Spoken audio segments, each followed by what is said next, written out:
that can only be solved by an increase in consciousness.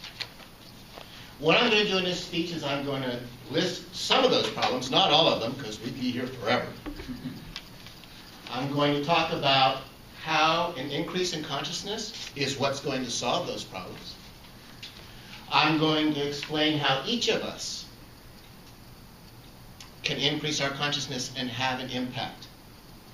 One of the common objectives that people have is they think that I will not, by myself, be able to have much of an impact. Because of that, I want you to keep in mind this quote by the famous anthropologist Margaret Mead, who said, "Never doubt that a small group of committed citizens can change the world. Indeed, it's the only thing that ever has." And she studied anthropology and civilizations, and that was her conclusion. Welcome, fellow Toastmasters, and more importantly, welcome, fellow inhabitants of our society.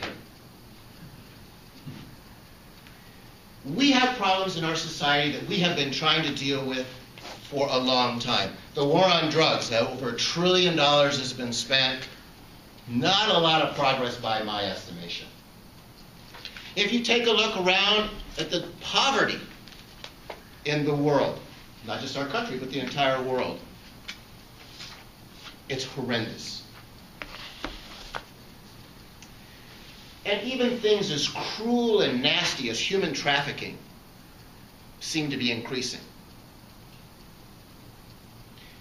These are serious problems, and we don't seem to be able to have a grip on them.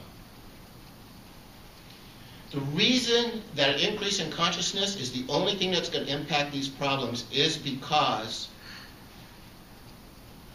only when people can understand that the behavior that they're engaging in is self-defeating will they stop that behavior. When there was Prohibition in the 1920s, people didn't stop drinking because there was a demand for alcohol. When they make drugs illegal, people don't stop taking drugs because there's a demand for drugs. The way that you stop demand for things that are destructive is by bringing an awareness to people that if I'm hurting someone else, ultimately I'm hurting me. Now that's a big step. And it does not going to happen all at once. But that is what I mean when I say that to solve those types of problems and other large problems similar to that, it's going to create need an increase in consciousness. I'm going to keep wanting to refer you back to that Margaret Mead quote again and again and again. The way that we as individuals can be that small group of people that did in fact change the world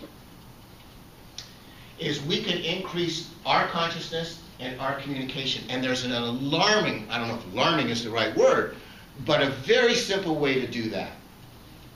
And I want to give you a couple of examples of that. First example. I'm going to be the new education vice president starting in July.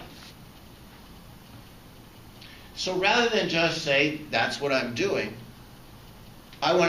it's an increase in consciousness to take a step back and say, the role of Toastmasters is to support you in your own development and what you want.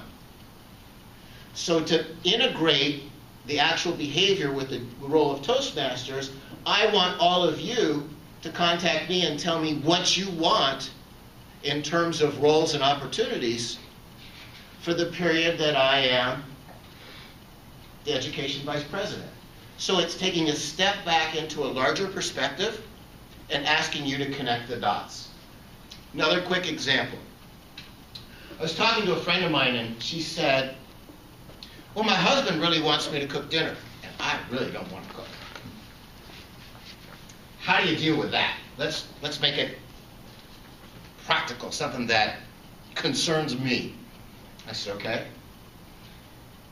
Being more honest is always a solution. So I said, you can tell your husband that you really don't want to cook, and that it's impossible to do anything really well that you hate doing. So if you were to cook, you would probably do a bad job of it, you would be in a bad mood, and you would be cranky and difficult to live with. Conversely, if you did it and concentrated on your art and the other things that really uplift you, you would be in a good mood, happy, a joy to be around. So it gets pretty clear, pretty obvious that it would be defeating to everybody for you to be pushed into doing something that you hate doing anyway.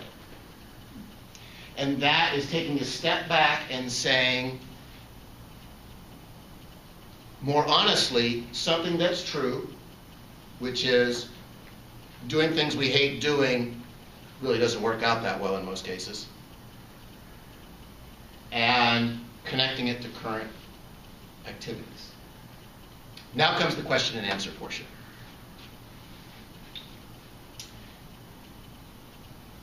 What questions can you have about how this would work, what your role would be, what does and doesn't make sense to you? Okay, I have a question. I wind up doing the dishes in our house a lot. I'm not necessarily very happy about that, but hey, it's a job that needs to be done. Right. If I stopped, it made me unhappy to do the dishes, how do I get out of that? Or, I mean, if I do get out of that, then I'm laying that off on somebody else. What's the answer to that? It's always to go back to a deeper set of priorities. Right. Okay, so, see that? I don't even have to pay this guy. This is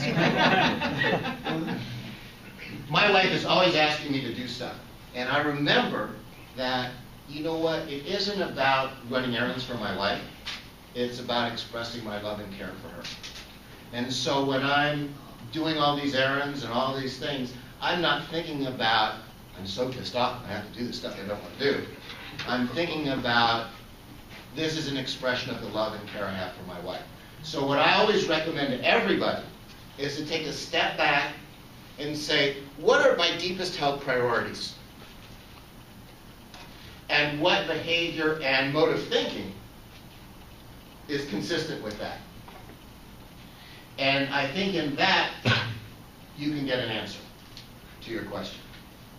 But it's always about being more congruent with your values and priorities. It's always about that, and being more honest about all of that with other people. Thank you. Oh, shit. I should have repeated your question before I answered it. I won't make that mistake again. Anyone else? Yes? How do you, if someone's doing something very wrong, and we'll take a worst example, Right. You know, human trafficking. Right. And they've obviously justified it in their minds. Right. They're doing something right, or it's justified. Right. How do you convince them that it's self-defeating when they're making buku bucks? Right. There are a couple of pieces to this, okay? First, What was the question? I love you guys, thank you! The question was, if there's human trafficking, how would you convince somebody not to do that? Because they're making a lot of money. Is that correct? A couple of steps. First, in order for anybody to listen to you, you have to build rapport with them. Because people don't listen to people that they don't trust and care about. If you can do that, you can start talking about what is it like to live in the shadows in constant fear of being hunted by the authorities. What kind of life is that? You have all these organizational skills. Is there any other thing that you could do with the courage and organizational skills and your understanding of human behavior and whatever other abilities you have that would actually net you more money than what you're doing and be legal, so you wouldn't have to live in the shadows in constant fear of being discovered and incarcerated, or worse? They never would listen to you if you didn't first have their trust and build rapport with them. So that's the first thing. But once you have that, people will listen to you. That's all the time I have right now, so I appreciate your attention, and remember the quote from Margaret Mead.